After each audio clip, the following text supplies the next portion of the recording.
If you think you know who your significant other is after all these years of staying together, you might want to think again. This lesbian couple shows that love does not always end up in flowers and kitty cats. Sometimes, love ends up as a long trail of lies, killing, and bloodstains to clean, and a struggle to survive. This is Jace with Popcorn Recap. Grab your popcorn as we talk about the 2018 movie, What Keeps You Alive. The movie opens up with Jackie and Jules on a Jeep, turning down a road that leads to a beautiful cabin secluded deep in the woods. Jackie shares that the house belonged to her family, and she spent her childhood there. They come all the way here to celebrate their first anniversary as wives. While Jules awes at the beauty and antiquity of the cabin, Jackie is nowhere to be seen. Jules sets out of the house and finds her wife staring somberly at a dilapidated boathouse. Jackie comes back to her senses and leads them back inside the cabin for dinner. After dinner, Jackie and Jules get all cozy on the couch, the fireplace lit and crackling softly. Without any prelude at all, Jackie takes a guitar and proceeds to sing a song with suspiciously dark lyrics. Perhaps even more suspicious is how her wife found that all hot. Jules takes away the guitar before Jackie can proceed to sing out the whole song, and the two of them make out. Clothes are removed one by one. The wives are unfortunately cock-blocked by a sudden flashing of car headlights on their window. Jules panics. After all, who would go see them this deep in the woods? Jackie goes to the door, revealing a childhood friend, Sarah. Sarah lives on the other side of the lake. She explains a house break-in from not too long ago happened, and so when she saw the cabin all lit up, she drove over to see what was happening. What surprises Jules is how Sarah addresses her wife with the name Megan instead of Jackie. Jackie, or in this case Megan, shows little to no emotion about how this could spell trouble between her and her wife. The next day we see Jules mulling over whatever Jackie is hiding from her. Does her wife live a double life? Jackie finds her and offers they take a ride on the boat. Right there in the middle of the lake, Jackie spills the beans. She tells how the name Megan just didn't fit her, and it was never to her liking. She left the name behind when she came out. Jules looks less than convinced, but gives in when Jackie asks her to close her eyes. When she opens them again, a locket with a picture of her and Jackie hangs around her neck. All is forgiven, and the two wives hug out the Megan issue. The scene cuts to the two doing target practice with some old tin cans. Jules struggles to take down a target. On the other hand, Jackie hits all three cans with unmatched ease. Back inside the cabin, Jackie goes on to tell her wife a story about how her father taught her and her childhood best friend Jenny how to hunt. Jules awes at Jackie's awesome first kill, which is a female black bear, yet remarks how things got messed up when Jackie goes on to share how she watched the bear struggle for its last breaths for 20 long minutes. As messed up as the story ended, Jackie and Jules still laugh. The next day, Jules wakes up to an empty bed. Jackie left a voicemail letting her know she left to buy things in town. Alone with not much to do, Jules paddles to the other side of the lake and visits Sarah and her husband Daniel. Sarah catches Jules staring at a framed picture of three little girls. It was her, Megan, and Jenny back in their childhood. Jules asks about Jenny, to which Sarah responds that their friendship has been long dead. Jules gets another wave of the creeps as she reflects on how Jackie missed out on a weighted piece of information from her childhood days. Later on a hike, Jules sulks until Jackie forces her to just spit it out. Right on cue, Jackie's voice shakes, and she even sheds a tear or two as she recalls how Jenny drowned in the lake when they were out together playing around and daring each other. After hushed apologies and hugs, the wives walk hand in hand, discussing Sunday dinner with Sarah and Daniel. They reach a cliff, and Jules is awestruck by the view. Jackie, on the other hand, has other goals in mind. Again, no eerie background music played when all of a sudden Jackie pushes her wife off the cliff. Jackie peers down the cliff to see an unconscious and bloody Jules with limbs all set in the wrong places. Jackie returns to the cabin and tosses her ripped blouse to the fireplace. In the bathroom, she practices her crying for Jules' lifeless body. Except Jules is not lifeless at all. Injured and looking like she just got run over by a truck to hell and back, Jules struggles to walk away from where she fell as far as she could, hiding from her wife, who is hot on her heels, searching her even at the dead of night. Morning comes, and Jules is surprisingly still alive.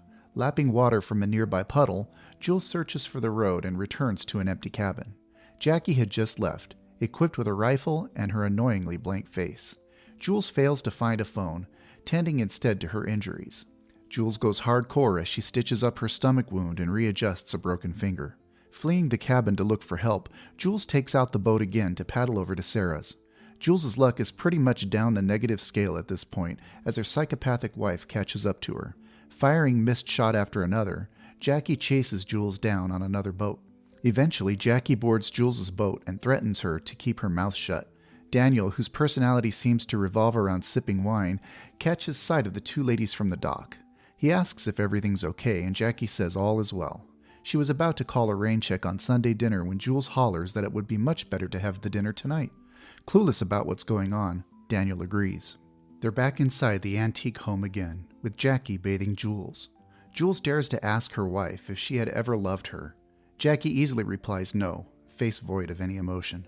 She even attempts to drown Jules in the tub, threatening her that she could splice Jules's guts should Jules ever think of telling on Jackie to their dinner guests.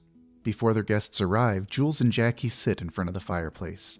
Jules confronts her wife again, telling her killing is not what makes her alive. Jules offers to find Jackie some mental help. Meanwhile, Jackie is intent on sharing about her first wife. I mean, talk about tactlessness. Discussing your first wife with your present wife you're terrorizing, and how their relationship ended, aka Jackie killed her first wife at the age of 19.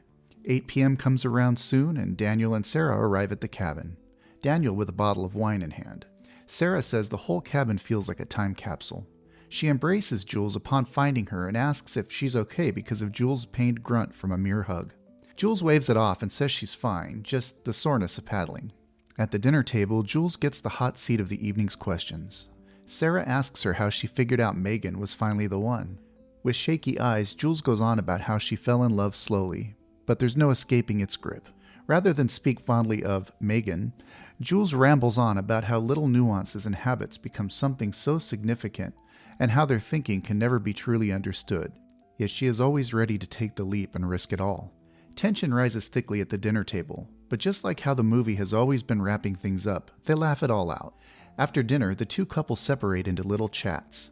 Jules whispers to Sarah about her wife's psychopathic tendencies, but Jackie catches on quickly. Without blinking an eye, Jackie slashes Daniel's throat.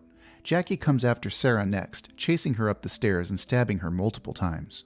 The floors and walls get covered in the plastic film as Jackie sets up to hack down the bodies into pieces. Jules, forced to watch, throws up. Jackie brings her along too as she dumps the chopped pieces down the lake's deep waters. The next scene are simply just uncalled for in a horror movie. With all her psychoness, Jackie launches into a monologue while playing the piano and with a UV flashlight on. Montages of her wiping bloodstains turn the whole monologue scene into a ridiculous meme. In the bedroom, Jules is tied up by the bedpost.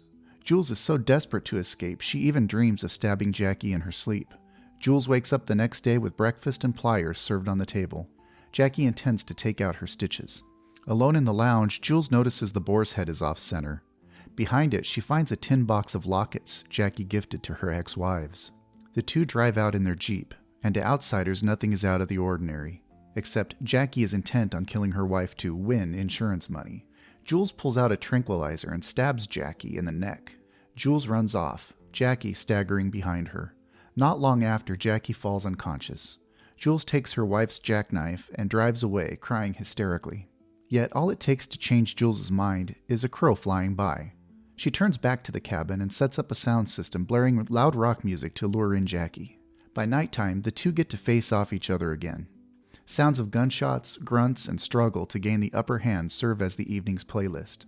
Weirdly enough, the movie producer and director thinks it's more entertaining to listen to muffled sounds and have visuals of the cabin's ceilings than the actual struggle scene. Hauling out an unconscious Jules, Jackie tosses her off the same cliff she had pushed her wife a few days ago. Deeming Jules dead, Jackie smugly calls the police to report the unfortunate incident.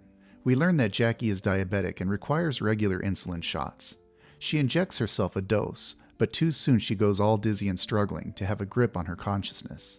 Jules had tampered with her medication and mixed in hydrogen peroxide. Hydrogen peroxide can block blood vessels, and Jackie drops down, suffering a stroke. It is presumed that Jackie dies. Before the movie ends, we catch a final glimpse at Jules, the forlorn wife of a psychopath. She lies eyes wide open at the base of the cliff, looking lifeless and gone for good. However, a sharp, raspy inhale as the movie switches focus to the trees may suggest Jules is still alive, surviving a second fall off the cliff. What keeps Jules alive? Probably Puss in Boots. That's it for this recap. Until next time. Subscribe for more videos like this. Turn on notifications and leave a like. It really helps the channel.